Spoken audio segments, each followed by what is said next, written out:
Max महाराष्ट्रामध्ये आपलं सर्वांचं स्वागत। मराठा आरक्षणाचा चेंडू थेट विशेष अधिवेशनापर्यंत पोहोचला आणि विशेष अधिवेशन घेऊन सरकारनं मराठा समाजाला 10% वेगळं आरक्षण दिलेलं आहे आणि याच आरक्षण घोषित केलं। त्याची अंमलबजावणी काही दिवसातच होईल। मात्र मी आता बीडच्या मातुरी या गावामध्ये आहे, ज्या ठिकाणी मनोज जरांगे पाटील यांचं जी गाव आहे, हे जन्मगाव आहे, त्या गावामध्ये आहे आणि या ठिकाणी आरक्षणाचा जो मुद्दा आहे तो ऐरणीवर लागला आणि आता या ठिकाणी माझ्याबरोबर काही महिला आहेत। आज आरक्षण मिळालंय, 10% मिळालंय, काय वाटतं, काय सांगते? मिळालं असं याच्यात आम्ही समाधानी नाहीत, कारण ते मिळालं आणि नाही मिळालं याच्यात काहीच हे नाही, फरक नाही। आम्हाला आरक्षण भेटलंच कशाचं, जो आमचा हक्क आहे आणि आमचा आरक्षण ओबीसीकडे आहे, तेच आरक्षण आम्हाला मुख्यमंत्र्यांनी द्यायला पाहिजे। आणि मुख्यमंत्री कोणाच्या दबावाखाली जाते का काय हे आम्हाला कळून द्यायना। ते असं तर म्हणते तर मी शपथ व्हायला मी सकारात्मक आहे, हे आम्हाला हे शब्द न कळण्याच्या बाहेरले झाले। हे आरक्षण आम्हाला नको आहे, आमचं ओबीसीतलं हक्काचं आरक्षण आहे, तेच आम्हाला हवं आणि आम्ही त्याच्यावरच ठाम येतो। आमचे जरांगे एकीकडे ओबीसी म्हणतात आम्ही मराठा समाजाला, तुमच्या गावाच्या बाजूला काही अंतरावर उपोषण चालू आहे, त्या ठिकाणी म्हणतात की मराठा समाजाला ओबीसीतून आरक्षण देऊ नये, यासाठी त्या ठिकाणी आमरण उपोषण चालू। काय वाटतं?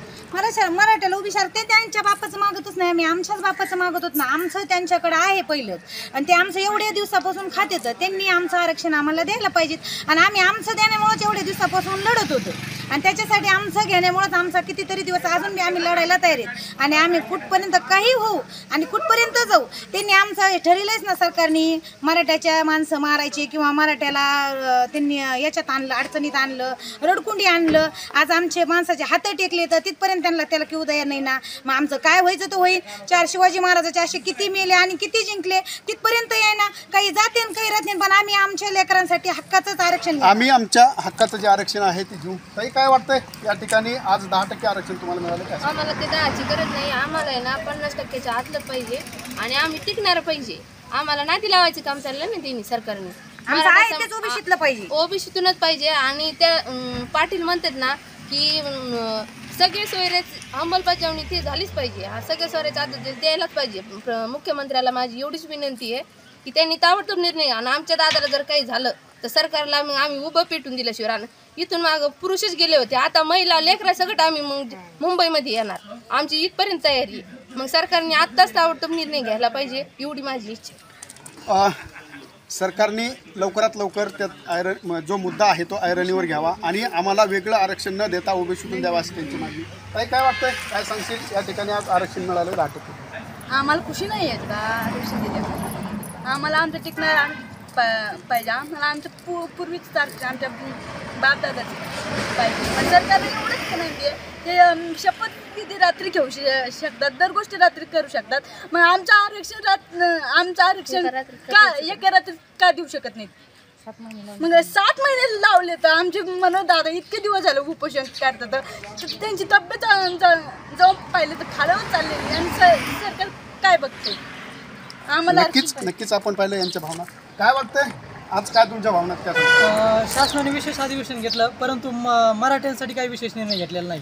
जे दाखवत होतं शासन, मागले जे शासन तेच यांनी बी चालवलेलं आहे। मला असं म्हणायचं आहे की मराठा समाजाचं त्यांनी अंत पाहू नये, त्यांची जी मूळ मागणी आहे, जे आमचे मनोज दादा जरांगे करतात, ती त्यांनी मान्य करावी, एवढीच इच्छा मी शासनाकडून करतो। मनोज दादा जरांगे यांनी जी मागणी घेतलेली आहे सगळ्या स्वरांची, ती मान्य करावी। काय वाटतं बाबा, काय सांगता येईल? आम्हाला ती मागणी मान्यच नाही आणि त्यांनी जो ते आज विशेष अधिवेशन बोलवलं हे काय अजिबात आम्हाला मान्य नाही। आम्ही त्या गोष्टीवर ठाम नाही आणि तुम्ही आत्ता जो विषय काढला, जवळच तुमच्या अंतरावर व ते तुमच्या विरोधात उपोषण करतात, पण आम्ही त्यांना विरोध नाही केला आणि ते जर आम्हाला विरोध करीत असले तर आमचा बी त्यांना विरोध आहे। अहो तुम्ही गायगावर करून तुम्ही 2 टेम्पो खटकाला दिले आणि तुम्ही आज तिथं उपोषण करतात का आमच्याच 5 किलोमीटरवर? मग आम्ही तुम्हाला विरोध केला का? तुम्ही का आमच्याशी विरोध करतात? हे चांगलं नाही त्यांना बी, पण त्यांचा आम्हाला असेल तर आमचा बी त्यांना छाती ठोकपणे विरोध करूत आम्ही।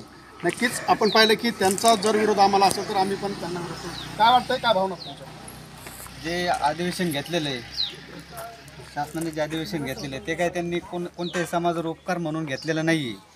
त्यांनी तरी अधिवेशन घेतलं असं ते फक्त मराठा समाजासाठी नाविलाजाने अधिवेशन घेतलेलं आहे ते.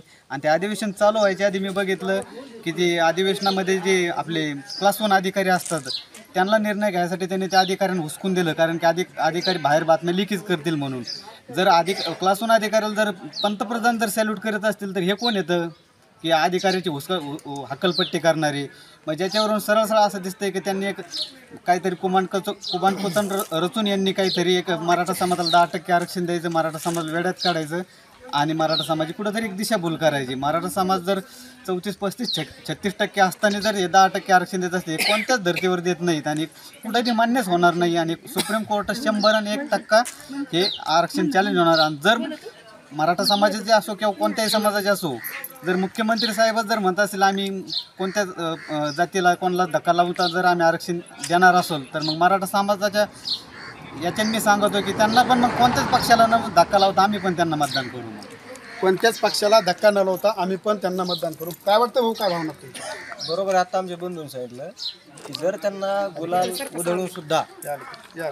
उधळून सुद्धा ते परत उपोषणाला बसण्याची वेळ येत असेल तर मग नेमकं गुलाल त्यांनी टाकला कशाचा, हा एक महत्त्वाचा प्रश्न आहे. आणि जर गुलाल टाकून सुद्धा आज 10 दिवस झाले परत आम्ही उपोषी बसतो, मग नेमकं विजय झाला का नाही झालाय आणि किती दिवस आम्हाला गाजर दाखवणार. बरं जे गाजर दिलंय ते बी इतकं डुप्लिकेट आहे की ते सरळ करते की तुम्हाला डुप्लिकेट दिले.